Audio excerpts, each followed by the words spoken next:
Halo, bertemu lagi dengan saya untuk belajar matematika.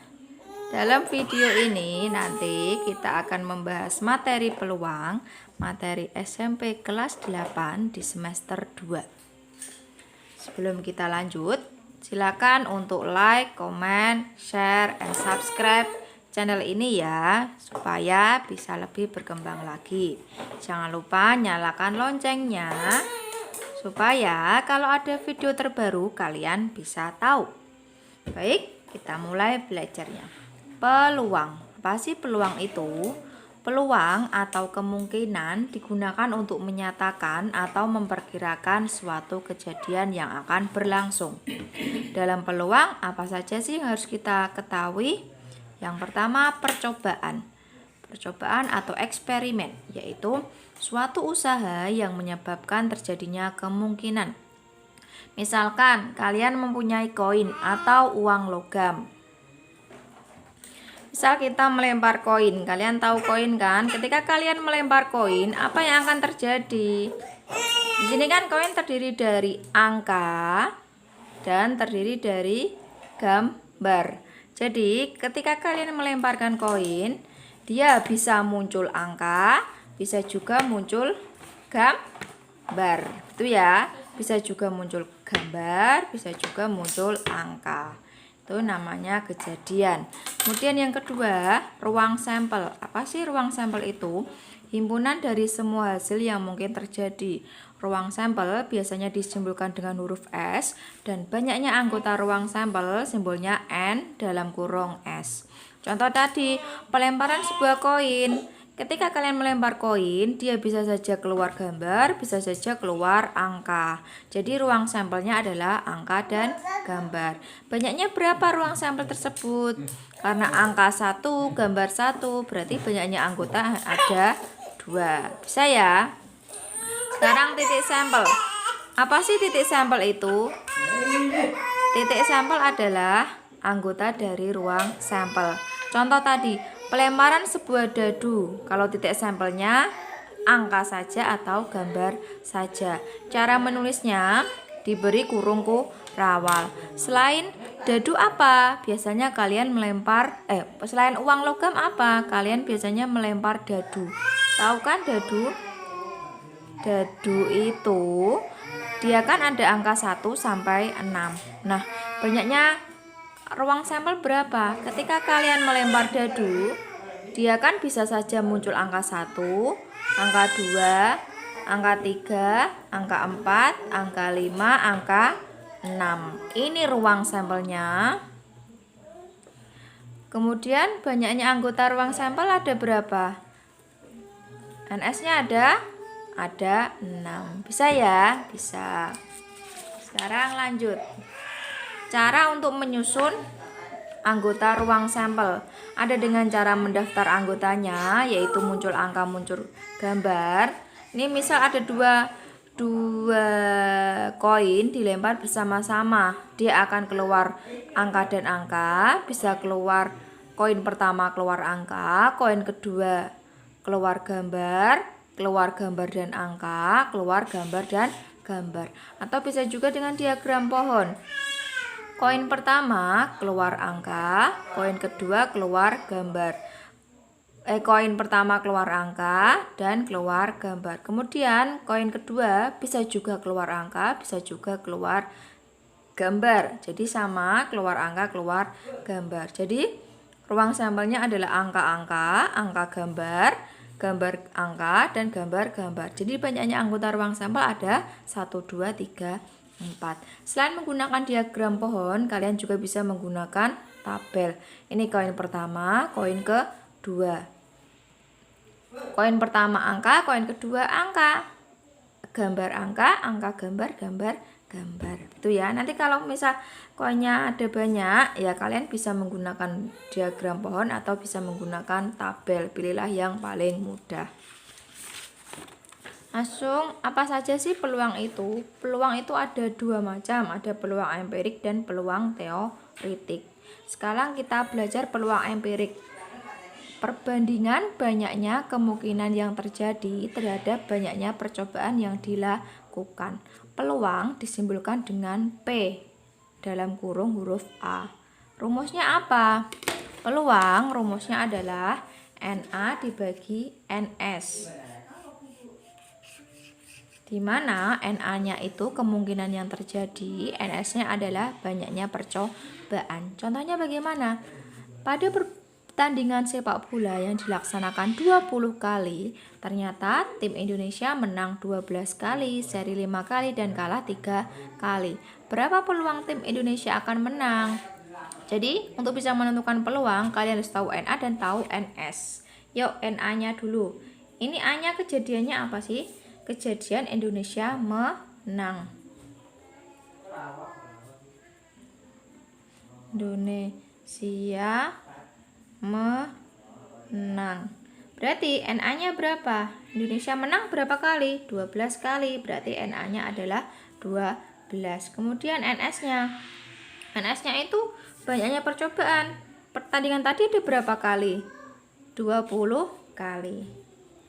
Kalau di sini tidak diketahui, kalian bisa menjumlahkan 12 ditambah 5 ditambah 3. Berapa? Sama 20. Jadi peluang A adalah NA dibagi NS. NA-nya berapa? 12 dibagi 20. Kita sederhanakan bagi 4, 3/5. Mudah kan? Mudah sekali. Sekarang yang contoh kedua. Eva melakukan percobaan penggelindingan dadu sebanyak 40 kali. Hasil percobaan adalah sebagai berikut. Muncul mata dadu 8 kali, muncul mata dadu 2 10 kali, dan seterusnya. Berapa muncul mata dadu 4? Lihat, mata dadu 4 muncul sebanyak 6. Jadi, NA-nya adalah 6. Kemudian NS-nya berapa? Karena tadi 40 kali, berarti NS-nya adalah 40 kali. Kalau ini tidak diketahui, kalian bisa menjumlahkan frekuensinya. Ini ketika kalian jumlahkan, hasilnya berapa? Pasti 40 kali juga. Itu ya. Ini juga 40 kali. Jadi peluang A adalah NA per NS. NA-nya 6, NS-nya 40. Bisa disederhanakan? Bisa. Bagi 2, 3/20. Itu peluang empirik. Sekarang peluang teoritis. Apa sih peluang teoritis itu? Peluang teoritis adalah perbandingan banyaknya kemungkinan yang bisa terjadi dengan banyaknya ruang sampel. Sebenarnya rumusnya sama. Peluang itu rumusnya selalu NA dibagi NS. NA-nya itu banyaknya kemungkinan, NS-nya adalah ruang sampel atau banyaknya percobaan. Contoh, sebuah dadu dilempar 1 kali. Tentukan peluang munculnya angka 6. Kalian cari dulu ruang sampelnya. Ketika dadu dilempar, itu akan keluar angka berapa saja? Bisa keluar 1, bisa keluar 2, 3, 4, 5, atau 6. Jadi NS-nya ada berapa? Jelas NS-nya adalah 6. Kemudian kejadian A itu kejadian apa? Muncul angka 6. Jadi NA-nya berapa? Angka 6 di sini muncul berapa kali? Muncul 1 kali. Jadi PA-nya adalah NA dibagi NS. NA-nya 1, NS-nya 6. Itu ya, mudah sekali. Kemudian, berapakah peluang dari pelemparan 2 koin muncul minimal 1 gambar? 2 koin. Kalau 1 koin, ruang sampelnya adalah angka dan gambar. Sekarang kalau 2 koin bagaimana tadi? Kita cari dulu ruang sampelnya dengan cara membuat diagram pohon. Koin pertama muncul angka atau muncul gambar. Koin kedua bisa saja muncul angka, bisa saja muncul gambar. Bisa saja muncul angka dan gambar. Yuk, ini angka-angka, angka gambar, gambar angka, gambar gambar. Nanti kalau 3 percabangannya tambah lagi ya. Berarti NS-nya ada berapa? NS-nya ada 1, 2, 3, 4. Kemudian A-nya muncul, kejadian A muncul minimal 1 gambar. Berarti NA-nya berapa? Muncul satu gambar, minimal satu gambar. Berarti gambarnya boleh satu, boleh lebih dari satu. Ini ya, 1, 2, 3. Berarti ada 3. Jadi peluangnya adalah, ini kan gambarnya harus satu, harus ada satu. Nih satu, ini satu, ini 2. Berarti NA dibagi NS. Jadi 3/4. Mudah kan? Mudah sekali. Sekarang lanjut.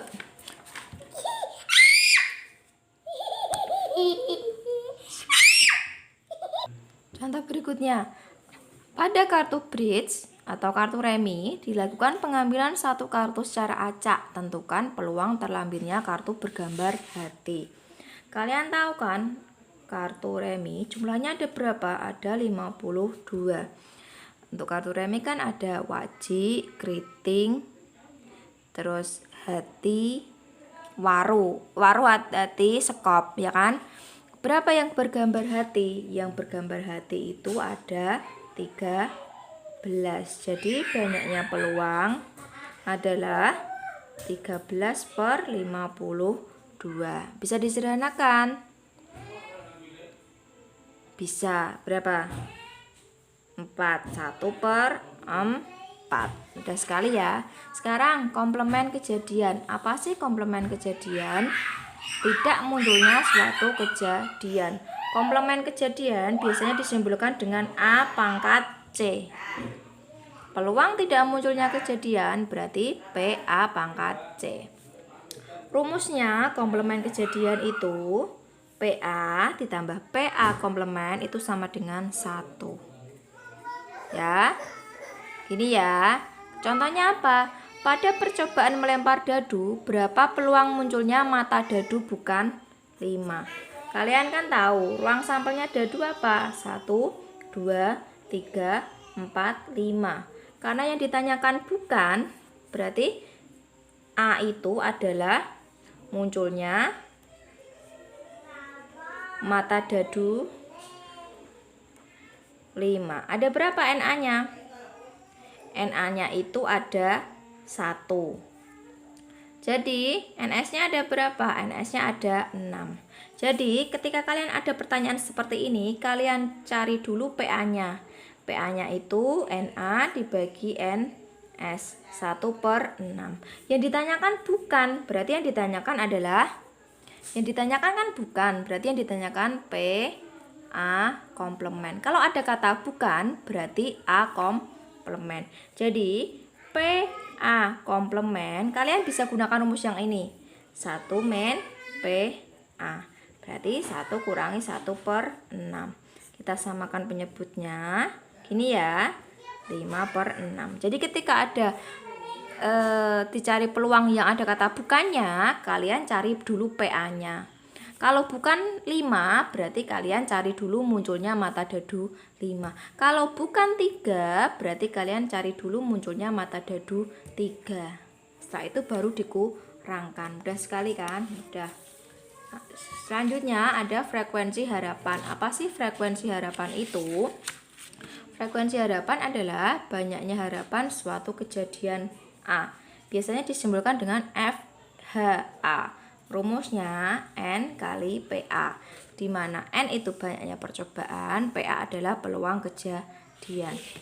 Dua buah dadu dilempar 180 kali. Berapa frekuensi harapan munculnya mata dadu berjumlah 6? Nah, kalau ada seperti ini, kalian cari dulu ruang sampelnya. 1, 2, 3, 4, 5, 6. Dadu kan ada 6. 1, 2, 3, 4, 5, 6. Ini dadu pertama, dadu kedua, dadu pertama, dadu kedua, yang masing-masing 1 dan 6. Kalian data dulu. Bisa kan? Karena dia ada 2 dadu. Dadu pertama 1 sampai 6, dadu kedua 1 sampai 6. Ini berarti 1 1, 2 1, 3 1, tinggal diisi. 5 1, 6 1, 1 2, 1 3, diisi sampai penuh. Nah, kalau ada 2 buah dadu dilempar secara bersama, untuk mencari ruang sampelnya, kalian buat tabel seperti ini. Yang paling mudah, kalau kalian mau buat diagram pohon, nanti kesulitan. Jadi, kalau seperti ini, banyaknya ruang sampel ada berapa? Ya tinggal dihitung. 1, 2, 3, 4, 5, 6. Ternyata NS-nya ada 36. Kalian bisa hitung ya, kotakannya ada berapa? 6 kali 6 ada 36. Sekarang yang ditanyakan apa?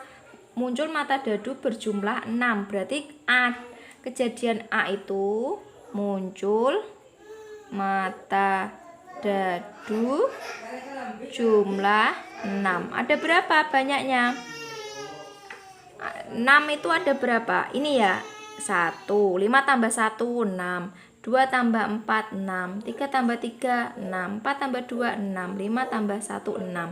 Ada berapa yang jumlahnya 6? 1, 2, 3, 4, 5. Ada 5. Jadi PA-nya ada 5 per 36. Frekuensi harapannya N kali PA. N-nya 180 kali 5 per 36. Ada berapa? 5 kali 5, 25. Cukup mudah ya. Kalau sudah, kalian ulang lagi sampai paham. Ya. Kalian kerjakan latihannya. Nih. Kelihatan ya? Kelihatan? Kalau belum kelihatan, kalian stop dulu. Nah, sudah ya. Itu tadi materi kita tentang peluang. Kalian pelajari dari awal. Kalau masih belum jelas, silakan bertanya. Terus belajar. Jangan lupa jaga kesehatan. Nanti apabila masih bingung, silakan kalian bertanya. Baik, terima kasih atas perhatiannya. Cukup sekian. Terima kasih dan sampai jumpa.